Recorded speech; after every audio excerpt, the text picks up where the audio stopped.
شروع اللہ کے نام سے جو بڑا مہربان نہایت رحم والا ہے۔ اس کتاب کا اتارا جانا خدائے غالب اور حکمت والے کی طرف سے ہے۔ اے پیغمبر صلی اللہ علیہ وآلہ وسلم، ہم نے یہ کتاب تمہاری طرف سچائی کے ساتھ نازل کی ہے، تو خدا کی عبادت کرو، یعنی اس کی عبادت کو شرک سے خالص کر کے۔ دیکھو، خالص عبادت خدا ہی کے لیے زیبا ہے، اور جن لوگوں نے اس کے سوا اور دوست بنائے ہیں وہ کہتے ہیں کہ ہم ان کو اس لیے پوچھتے ہیں کہ ہم کو خدا کا مقرب بنا دیں۔ تو جن باتوں میں اختلاف کرتے ہیں خدا ان میں ان کا فیصلہ کر دے گا۔ بے شک خدا اس شخص کو جو جھوٹا ناشکرا ہے ہدایت نہیں دیتا۔ اگر خدا کسی کو اپنا بیٹا بنانا چاہتا تو اپنی مخلوق میں سے جس کو چاہتا انتخاب کر لیتا۔ وہ پاک ہے، وہی تو خدا یکتا اور غالب ہے۔ اسی نے آسمانوں اور زمین کو تدبیر کے ساتھ پیدا کیا ہے، اور وہی رات کو دن پر لپیٹتا اور دن کو رات پر لپیٹتا ہے، اور اسی نے سورج اور چاند کو بس میں کر رکھا ہے، سب ایک وقت مقرر تک چلتے رہیں گے۔ دیکھو، وہی غالب اور بخشنے والا ہے۔ اسی نے تم کو ایک شخص سے پیدا کیا، پھر اس سے اس کا جوڑا بنایا، اور اسی نے تمہارے لیے 4 پایوں میں سے 8 جوڑے بنائے۔ وہی تم کو تمہاری ماؤں کے پیٹ میں پہلے ایک طرح پھر دوسری طرح 3 اندھیروں میں بناتا ہے۔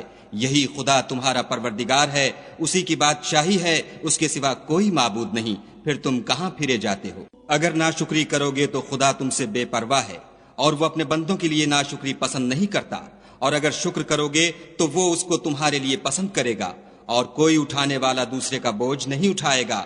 پھر تم کو اپنے پروردگار کی طرف لوٹنا ہے، پھر جو کچھ تم کرتے رہے وہ تم کو بتائے گا، وہ تو دلوں کی پوشیدہ باتوں تک سے آگاہ ہے۔ اور جب انسان کو تکلیف پہنچتی ہے تو اپنے پروردگار کو پکارتا اور اس کی طرف دل سے رجوع کرتا ہے۔ پھر جب وہ اس کو اپنی طرف سے کوئی نعمت دیتا ہے تو جس کام کے لیے پہلے اس کو پکارتا ہے اسے بھول جاتا ہے، اور خدا کا شریک بنانے لگتا ہے تاکہ لوگوں کو اس کے رستے سے گمراہ کرے۔ کہہ دو کہ اے کافر نعمت، اپنی ناشکری سے تھوڑا سا فائدہ اٹھا لے، پھر تو دوزخیوں میں ہوگا۔ بھلا مشرک اچھا ہے یا وہ جو رات کے وقتوں میں زمین پر پیشانی رکھ کر اور کھڑے ہو کر عبادت کرتا اور آخرت سے ڈرتا اور اپنے پروردگار کی رحمت کی امید رکھتا ہے؟ کہو بھلا جو لوگ علم رکھتے ہیں اور جو نہیں رکھتے دونوں برابر ہو سکتے ہیں؟ اور نصیحت تو وہی پکڑتے ہیں جو عقل مند ہیں۔ کہہ دو کہ اے میرے بندو جو ایمان لائے ہو، اپنے پروردگار سے ڈرو۔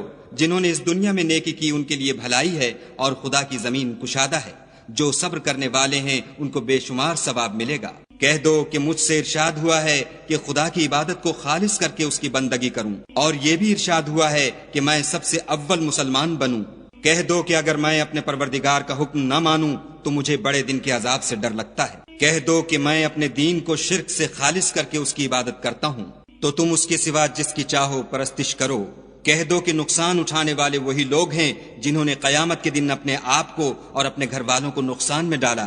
دیکھو، یہی صریح نقصان ہے۔ ان کے اوپر تو آگ کے سائبان ہوں گے اور نیچے اس کے فرش ہوں گے۔ یہ وہ عذاب ہے جس سے خدا اپنے بندوں کو ڈراتا ہے۔ تو اے میرے بندو، مجھ سے ڈرتے رہو، اور جنہوں نے اس سے اجتناب کیا کہ بتوں کو پوجیں اور خدا کی طرف رجوع کیا ان کے لیے بشارت ہے۔ تو میرے بندوں کو بشارت سنا دو۔ جو بات کو سنتے اور اچھی باتوں کی پیروی کرتے ہیں یہی وہ لوگ ہیں جن کو خدا نے ہدایت دی، اور یہی عقل والے ہیں۔ بھلا جس شخص پر عذاب کا حکم صادر ہو چکا تو کیا تم ایسے دوزخی کو مخلصی دے سکو گے؟ لیکن جو لوگ اپنے پروردگار سے ڈرتے ہیں ان کے لیے اونچے اونچے محل ہیں جن کے اوپر بالا خانے بنے ہوئے ہیں، اور ان کے نیچے نہریں بہ رہی ہیں۔ یہ خدا کا وعدہ ہے، خدا وعدے کے خلاف نہیں کرتا۔ کیا تم نے نہیں دیکھا کہ خدا آسمان سے پانی نازل کرتا، پھر اس کو زمین میں چشمے بنا کر جاری کرتا، پھر اس سے کھیتی اگاتا ہے جس کے طرح طرح کے رنگ ہوتے ہیں، پھر وہ خشک ہو جاتی ہے تو تم اس کو دیکھتے ہو کہ زرد ہو گئی ہے، پھر اسے چورا چورا کر دیتا ہے۔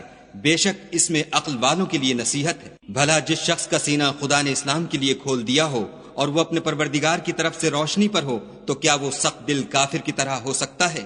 بس ان پر افسوس ہے جن کے دل خدا کی یاد سے سخت ہو رہے ہیں، اور یہی لوگ صریح گمراہی میں ہیں۔ خدا نے نہایت اچھی باتیں نازل فرمائی ہیں، یعنی کتاب جس کی آیتیں باہم ملتی جلتی ہیں اور دہرائی جاتی ہیں۔ جو لوگ اپنے پروردگار سے ڈرتے ہیں ان کے بدن کے اس سے رونگٹے کھڑے ہو جاتے ہیں، پھر ان کے بدن اور دل نرم ہو کر خدا کی یاد کی طرف متوجہ ہو جاتے ہیں۔ یہی خدا کی ہدایت ہے، وہ اس سے جس کو چاہتا ہے ہدایت دیتا ہے، اور جس کو خدا گمراہ کرے اس کو کوئی ہدایت دینے والا نہیں۔ بھلا جو شخص قیامت کے دن اپنے منہ سے برے عذاب کو روکتا ہو کیا وہ ویسا ہو سکتا ہے جو چین میں ہو؟ اور ظالموں سے کہا جائے گا کہ جو کچھ تم کرتے رہے تھے اس کے مزے چکھو۔ جو لوگ ان سے پہلے تھے انہوں نے بھی تکذیب کی تھی، تو ان پر عذاب ایسی جگہ سے آ گیا کہ ان کو خبر ہی نہ تھی۔ پھر ان کو خدا نے دنیا کی زندگی میں رسوائی کا مزہ چکھا دیا، اور آخرت کا عذاب تو بہت بڑا ہے، کاش یہ سمجھ رکھتے۔ اور ہم نے لوگوں کے سمجھانے کے لیے اس قرآن میں ہر طرح کی مثالیں بیان کی ہیں تاکہ وہ نصیحت پکڑیں۔ یہ قرآن عربی ہے جس میں کوئی عیب اور اختلاف نہیں تاکہ وہ ڈر مانیں۔ خدا ایک مثال بیان کرتا ہے کہ ایک شخص ہے جس میں کئی آدمی شریک ہیں، مختلف المزاج اور بدخو، اور ایک آدمی خاص ایک شخص کا غلام ہے، بھلا دونوں کی حالت برابر ہے؟ نہیں، الحمدللہ، بلکہ یہ اکثر لوگ نہیں جانتے۔ اے پیغمبر صلی اللہ علیہ وآلہ وسلم، تم بھی مر جاؤ گے اور یہ بھی مر جائیں گے، پھر تم سب قیامت کے دن اپنے پروردگار کے سامنے جھگڑو گے اور جھگڑا فیصل کر دیا جائے گا۔ تو اس سے بڑھ کر ظالم کون جو خدا پر جھوٹ بولے اور سچی بات جب اس کے پاس پہنچ جائے تو اسے جھٹلائے؟ کیا جہنم میں کافروں کا ٹھکانہ نہیں ہے؟ اور جو شخص سچی بات لے کر آیا اور جس نے اس کی تصدیق کی، وہی لوگ متقی ہیں۔ وہ جو چاہیں گے ان کے لیے ان کے پروردگار کے پاس موجود ہے۔ نیکوکاروں کا یہی بدلہ ہے، تاکہ خدا ان سے برائیوں کو جو انہوں نے کی دور کر دے، اور نیک کاموں کا جو وہ کرتے رہے ان کو بدلہ دے۔ کیا خدا اپنے بندے کو کافی نہیں؟ اور یہ تم کو ان لوگوں سے جو اس کے سوا ہیں یعنی غیر خدا سے ڈراتے ہیں، اور جس کو خدا گمراہ کرے اسے کوئی ہدایت دینے والا نہیں، اور جس کو خدا ہدایت دے اس کو کوئی گمراہ کرنے والا نہیں۔ کیا خدا غالب اور بدلہ لینے والا نہیں ہے؟ اور اگر تم ان سے پوچھو کہ آسمانوں اور زمین کو کس نے پیدا کیا، تو کہہ دیں گے کہ خدا نے۔ کہو کہ بھلا دیکھو تو جن کو تم خدا کے سوا پکارتے ہو، اگر خدا مجھ کو کوئی تکلیف پہنچانی چاہے تو کیا وہ اس تکلیف کو دور کر سکتے ہیں؟ یا اگر مجھ پر مہربانی کرنا چاہے تو وہ اس کی مہربانی کو روک سکتے ہیں؟ کہہ دو کہ مجھے خدا ہی کافی ہے، بھروسہ رکھنے والے اسی پر بھروسہ رکھتے ہیں۔ کہہ دو کہ اے قوم، تم اپنی جگہ عمل کیے جاؤ، میں اپنی جگہ عمل کیے جاتا ہوں، ان قریب تم کو معلوم ہو جائے گا کہ کس پر عذاب آتا ہے جو اسے رسوا کرے گا، اور کس پر ہمیشہ کا عذاب نازل ہوتا ہے۔ ہم نے تم پر کتاب لوگوں کی ہدایت کے لیے سچائی کے ساتھ نازل کی ہے، تو جو شخص ہدایت پاتا ہے تو اپنے بھلے کے لیے، اور جو گمراہ ہوتا ہے تو گمراہی سے اپنا ہی نقصان کرتا ہے۔ اور اے پیغمبر صلی اللہ علیہ وآلہ وسلم، تم ان کے ذمہ دار نہیں ہو۔ خدا لوگوں کے مرنے کے وقت ان کی روحیں قبض کر لیتا ہے، اور جو مرے نہیں ان کی روحیں سوتے میں قبض کر لیتا ہے، پھر جن پر موت کا حکم کر چکتا ہے ان کو روک رکھتا ہے، اور باقی روحوں کو ایک وقت مقرر تک کے لیے چھوڑ دیتا ہے۔ جو لوگ فکر کرتے ہیں ان کے لیے اس میں نشانیاں ہیں۔ کیا انہوں نے خدا کے سوا اور سفارشی بنا لیے ہیں؟ کہو کہ خواہ وہ کسی چیز کا بھی اختیار نہ رکھتے ہوں اور نہ کچھ سمجھتے ہی ہوں۔ کہہ دو کہ سفارش تو سب خدا ہی کے اختیار میں ہے، اسی کے لیے آسمانوں اور زمین کی بادشاہت ہے، پھر تم اسی کی طرف لوٹ کر جاؤ گے۔ اور جب تنہا خدا کا ذکر کیا جاتا ہے تو جو لوگ آخرت پر ایمان نہیں رکھتے ان کے دل منقبض ہو جاتے ہیں، اور جب اس کے سوا اوروں کا ذکر کیا جاتا ہے تو خوش ہو جاتے ہیں۔ کہو کہ اے خدا، اے آسمانوں اور زمین کے پیدا کرنے والے اور پوشیدہ اور ظاہر کے جاننے والے، تو ہی اپنے بندوں میں ان باتوں کا جن میں وہ اختلاف کرتے رہے ہیں فیصلہ کرے گا۔ اور اگر ظالموں کے پاس وہ سب مال و متاع ہو جو زمین میں ہے اور اس کے ساتھ اسی قدر اور ہو، تو قیامت کے روز برے عذاب سے مخلصی پانے کے بدلے میں دے دیں، اور ان پر خدا کی طرف سے وہ امر ظاہر ہو جائے گا جس کا ان کو خیال بھی نہ تھا، اور ان کے اعمال کی برائیاں ان پر ظاہر ہو جائیں گی، اور جس عذاب کی وہ ہنسی اڑاتے تھے وہ ان کو آ گھیرے گا۔ جب انسان کو تکلیف پہنچتی ہے تو ہمیں پکارنے لگتا ہے، پھر جب ہم اس کو اپنی طرف سے نعمت بخشتے ہیں تو کہتا ہے کہ یہ تو مجھے میرے علم و دانش کے سبب ملی ہے۔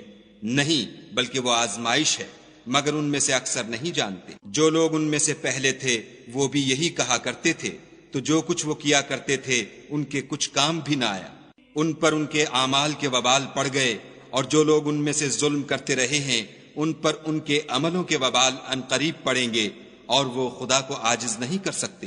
کیا ان کو معلوم نہیں کہ خدا ہی جس کے لیے چاہتا ہے رزق کو فراخ کر دیتا ہے اور جس کے لیے چاہتا ہے تنگ کر دیتا ہے؟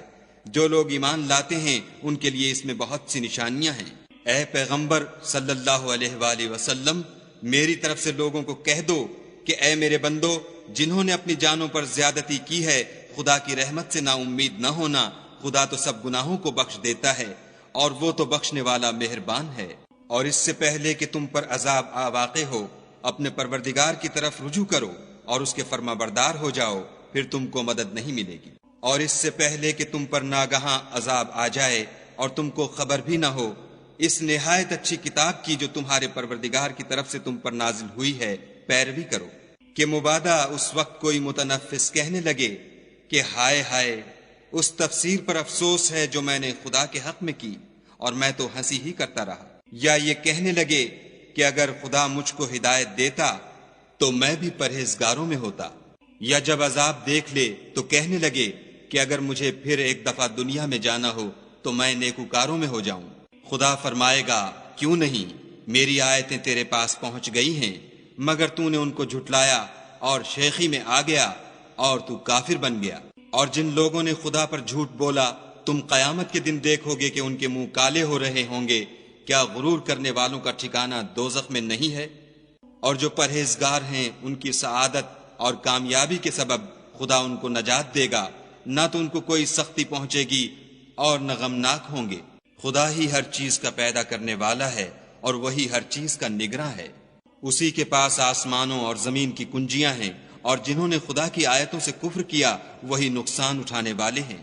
کہہ دو کہ اے نادانو، تم مجھ سے یہ کہتے ہو کہ میں غیر خدا کی پرستش کرنے لگوں، اور اے محمد صلی اللہ علیہ وآلہ وسلم، تمہاری طرف اور ان پیغمبروں کی طرف جو تم سے پہلے ہو چکے ہیں یہی وحی بھیجی گئی ہے کہ اگر تم نے شرک کیا تو تمہارے عمل برباد ہو جائیں گے اور تم زیاں کاروں میں ہو جاؤ گے، بلکہ خدا ہی کی عبادت کرو اور شکر گزاروں میں ہو۔ اور انہوں نے خدا کی قدر شناسی جیسی کرنی چاہیے تھی، نہیں کی، اور قیامت کے دن تمام زمین اس کی مٹھی میں ہوگی اور آسمان اس کے داہنے ہاتھ میں لپٹے ہوں گے، اور وہ ان لوگوں کے شرک سے پاک اور عالی شان ہے۔ اور جب سور پھونکا جائے گا تو جو لوگ آسمان میں ہیں اور جو زمین میں ہیں سب بے ہوش ہو کر گر پڑیں گے، مگر وہ جس کو خدا چاہے۔ پھر دوسری دفعہ پھونکا جائے گا تو فوراً سب کھڑے ہو کر دیکھنے لگیں گے، اور زمین اپنے پروردگار کے نور سے چمک اٹھے گی، اور اعمال کی کتاب کھول کر رکھ دی جائے گی، اور پیغمبر اور گواہ حاضر کیے جائیں گے، اور ان میں انصاف کے ساتھ فیصلہ کیا جائے گا اور بے انصافی نہیں کی جائے گی۔ اور جس شخص نے جو عمل کیا ہوگا اس کو اس کا پورا پورا بدلہ مل جائے گا، اور جو کچھ یہ کرتے ہیں اس کو سب کی خبر ہے۔ اور کافروں کو گروہ گروہ بنا کر جہنم کی طرف لے جائیں گے، یہاں تک کہ جب وہ اس کے پاس پہنچ جائیں گے تو اس کے دروازے کھول دیے جائیں گے، تو اس کے داروغہ ان سے کہیں گے کہ کیا تمہارے پاس تم ہی میں سے پیغمبر نہیں آئے تھے جو تم کو تمہارے پروردگار کی آیتیں پڑھ پڑھ کر سناتے اور اس دن کے پیش آنے سے ڈراتے تھے؟ کہیں گے کیوں نہیں، لیکن کافروں کے حق میں عذاب کا حکم تحقیق ہو چکا تھا۔ کہا جائے گا کہ دوزخ کے دروازوں میں داخل ہو جاؤ، ہمیشہ اس میں رہو گے، تکبر کرنے والوں کا برا ٹھکانہ ہے۔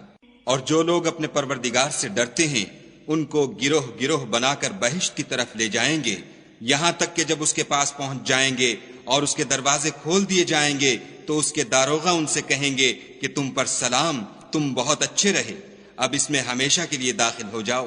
وہ کہیں گے کہ خدا کا شکر ہے جس نے اپنے وعدے کو ہم سے سچا کر دیا اور ہم کو اس زمین کا وارث بنا دیا، ہم بہشت میں جس مکان میں چاہیں رہیں، تو اچھے عمل کرنے والوں کا بدلہ بھی کیسا خوب ہے۔ تم فرشتوں کو دیکھو گے کہ عرش کے گرد گھیرا باندھے ہوئے ہیں اور اپنے پروردگار کی تعریف کے ساتھ تسبیح کر رہے ہیں، اور ان میں انصاف کے ساتھ فیصلہ کیا جائے گا، اور کہا جائے گا کہ ہر طرح کی تعریف خدا ہی کو سزاوار ہے جو سارے جہان کا مالک ہے۔